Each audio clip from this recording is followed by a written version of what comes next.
महाराष्ट्राचा आवाज, आपल्या हक्काचा.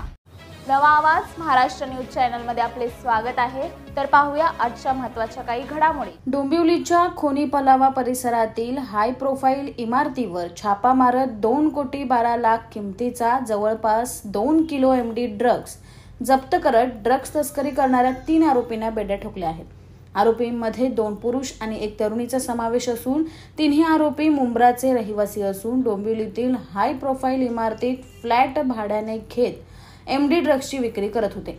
हे तिन्ही आरोपी एका कॉल सेंटरमध्ये काम करत असून मोठ्या प्रमाणात ड्रग्जचा साठा करून ठाण्यासह आसपासच्या शहरात व शाळेच्या परिसरात विक्रीसाठी देत असल्याची माहिती समोर आली. सध्या या प्रकरणात अजून 3 आरोपी फरार असून पोलिसांची 3 टीम त्या आरोपींच्या शोधात आहेत. मात्र इतक्या मोठ्या प्रमाणात ड्रग्ज एका हाय प्रोफाईल सोसायटीत मिळाल्याने डोंबिवली पुन्हा एकदा चर्चेत आली. जी मोठी कारवाई आहे, मानपाडा पोलीस स्टेशनचे सिनियर पी आपले संदीपान शिंदे आणि त्यांच्या पूर्ण टीमला एक गोपनीय माहिती मिळाली होती की एक खोनी पलावा परिसरामध्ये एका बिल्डिंगमध्ये एका फ्लॅटमध्ये काही संशयास्पद लोक राहत आहेत. त्या ठिकाणच्या काही संशयास्पद हालचाली आहेत.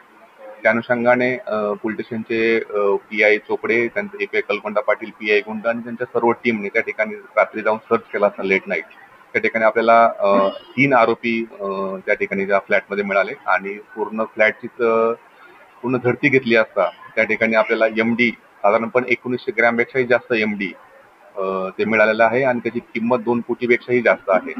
तर त्या सदर गुन्ह्यामध्ये आतापर्यंत आपण 3 जणांना, त्यामध्ये 1 महिला आहे आणि 2 पुरुष आहेत, त्यांना ताब्यात घेतले, त्यांना अटक केलेली आहे. आणि या सदर गुन्ह्यामध्ये इतरही आरोपी असण्याची शक्यता असल्याने आमच्या 2 टीम ज्या आहेत त्या इतर आरोपीच्या मागावरती आहेत आणि त्याच्यामुळे सुद्धा आपल्याला या गुन्ह्यामध्ये लीड मिळू शकते आणि त्या अनुषंगाने आमच्या 2 टीम ज्या आहेत त्या इतर आरोपीच्या मागावरती आहेत. अशी ही कारवाई मानपाडा पोलीस स्टेशननी MDच्या अंतर्गत केलेली आहे.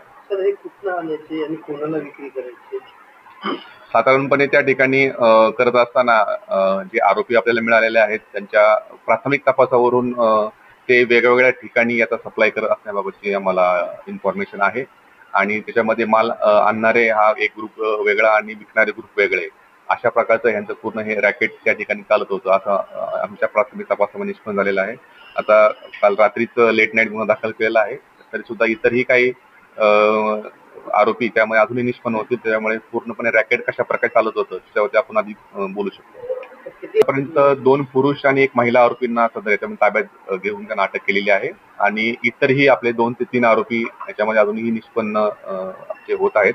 त्याच्या भागावरती आमच्या टीम्स आहेत. त्यांचे काय गुन्हे दाखल आहेत अगोदर त्यांच्यावर? जे आतापर्यंत आमच्या प्राथमिक रेकॉर्ड चेक केला असता, जे आता ताब्यामध्ये त्यांचा आतापर्यंत गुन्हे दाखल नसल्याबाबत आमच्याकडे रेकॉर्ड आहे. पण जे आरोपी फरार आहेत त्याच्यापैकी एकावरती यापूर्वीचे काही गुन्हे दाखल असण्याची आमच्याकडे माहिती आहे. त्या अनुषंगाने आमचा तपास सुरू आहे. इस बड़े डिजिटल दुनिया में हर बिजनेस की एक कहानी है जो सुनाई जानी बाकी है. THRM में हम आपके डिजिटल सपनों को हकीकत में बदलते हैं. सोशल मीडिया से लेकर वेबसाइट्स तक, SEO से लेकर गूगल माई बिजनेस तक हम आपकी ऑनलाइन प्रेजेंस मैनेज करते हैं, वो भी ऐसे प्राइसेस में जो आपकी जेब पर भारी ना पड़े. उल्लासनगर से लेकर फोर्ट मुंबई तक हम आपके डिजिटल सफर में आपका साथ देंगे. हमारे साथ जुड़िए और अपने बिजनेस को डिजिटल युग में फलते फूलते देखिए. THRM डिजिटल मार्केटिंग एजेंसी, जहां से आपका डिजिटल सफर शुरू होता है. बातम्या पाहण्यासाठी चॅनलला सबस्क्राईब करा, बेल आयकॉनवर क्लिक करा आणि रहा सतत अपडेट. तुमच्या परिसरातील काही घडामोडी किंवा समस्या असतील तर आमच्या वृत्तवाहिनीला संपर्क करा आणि तसेच सतत अपडेट राहण्यासाठी आमच्या वृत्तवाहिनीला सबस्क्राईब करा आणि बेल आयकॉन दाबायला विसरू नका.